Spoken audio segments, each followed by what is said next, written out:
अस्सलाम वालेकुम friends and welcome to Antique World. दोस्तों, मैं उम्मीद करता हूँ कि आप सब लोग खैरियत से होंगे।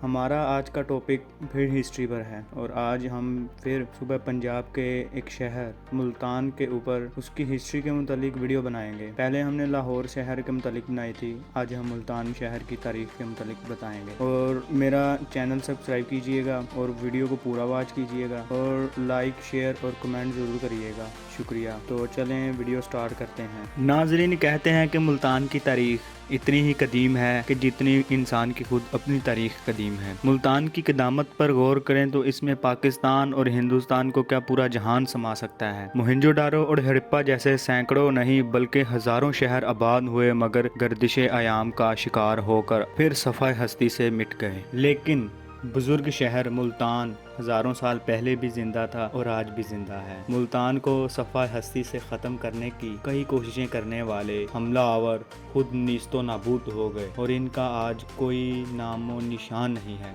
मगर मुल्तान आज भी अपने पूरे तकद्दुस के साथ जिंदा है और जिंदा रहेगा इंशाअल्लाह। मुल्तान में शेख अल सलाम हज़रत बहाउद्दीन ज़िक्रिया ने बहुत सी दीनी खिदमत सर अंजाम दी। मुल्तान में आपके दौर में हिंदुओं का गलबा था और कई मंदिर हिंदुओं की मजहबी सरगर्मियों में मसरूफ़ थे, लेकिन मुल्तान के मुसलमानों और औलिया के सलूक और रवैया से मुतासिर होकर हिंदू भी हल्का इस्लाम में दाखिल होना शुरू हो गए। ज़िक्रिया साहब ने इस दौर में एक मदरसत अल सलाम के नाम से एक तालीमी इदारा कायम किया, जो आजकल दुनिया के अजीम यूनिवर्सिटियों में शुमार होता है, जिसे बहाउद्दीन ज़िक्रिया यूनिवर्सिटी के नाम से पुकारा जाता है। दरियाए रावी के कदीम किले के पहलू में बहता था और इसे बंदरगाह की हैसियत भी हासिल थी। कश्तियों के ज़रिए सिर्फ सखर बखर ही नहीं बल्कि मंसूरा, इराक, ईरान, मिस्र, काबुल, दिल्ली और दक्कन तक की होती। इस तरह मुल्तान को दुनिया के बड़े इल्मी, तजारती और मजहबी मरकज़ की हैसियत हासिल हुई और सिर्फ हिंदुस्तान ही नहीं बल्कि पूरी दुनिया में इस खित्ते से इस्लाम का पैगाम पहुंचा। नाजरीन, मुल्तान को असल शोहरत इस्लामी अहद हुकूमत में हासिल हुई जब नौजवान सिपा सालार मोहम्मद बिन कासिम ने 1712 में लश्कर कशी की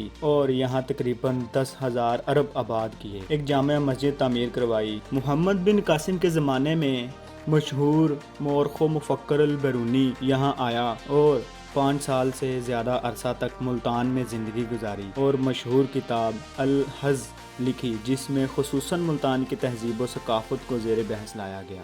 क़याम पाकिस्तान के बाद मुल्तान ने काफ़ी तरक्की की। पुराना शहर तो अपनी तंग गलियों और बाज़ारों समेत 6 दरवाज़ों में घिरा हुआ है, यानी दिल्ली गेट, लोहारी गेट, हरम गेट, पाक गेट, बोहर गेट और दौलत गेट।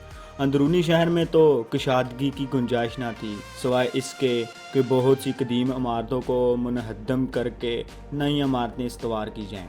अलबत्ता बैरूनी और नवाही इलाकों में मुल्तान ने बहुत वसीयत इख्तियार कर ली है। कंटोनमेंट का इलाका बहुत खूबसूरत और जदीद हो गया है। नई बस्ती, गिलगिश की जदीद तर्ज तामीर और कशादा बाज़ार काबिल ज़ेर हैं। झीलें और पार्क भी मुल्तान का खासा शुमार होते हैं। मुल्तान के तोहफे बहुत मशहूर हैं, जिनमें गरमा, आम, हाथी के दांत की चूड़ियाँ, आराइशी सामान और मुल्तानी सूना हलवा, जिसे अब बैनुल अक़वामी शोहरत हासिल हो गई है। एक राग भी मुल्तान के नाम से मशहूर है, जिसे मुल्तानी राग कहा जाता है। ये राग अमूमन दिन के वक्त तीसरे पहर गाया जाता है। अलावा अज़ीम मुल्तान के मादरी ज़ुबान सराइकी है, जिसे तहजीब व सकाफ़त के कई रंगों में और कई लोक फनकारों में सराइकी आवाज़ में सुनाया जाता है। तो दोस्तों, ये थी आज की मुल्तान के ऊपर हमारी बनाई गई वीडियो। उम्मीद करता हूँ कि आपको बहुत अच्छी लगी होगी। अगर मेरे से कोई गलती हुई है तो मुझे कमेंट में बताइएगा और आप अपना ख्याल रखिएगा। खुदा हाफिज़। और हमारी ऐसी ही नई वीडियो देखने के लिए चैनल को सब्सक्राइब करें और बेल आइकन को भी प्रेस कर दीजिएगा, ताकि मेरी नई आने वाली वीडियो सबसे पहले आप तक पहुँचे। अल्लाह हाफिज़।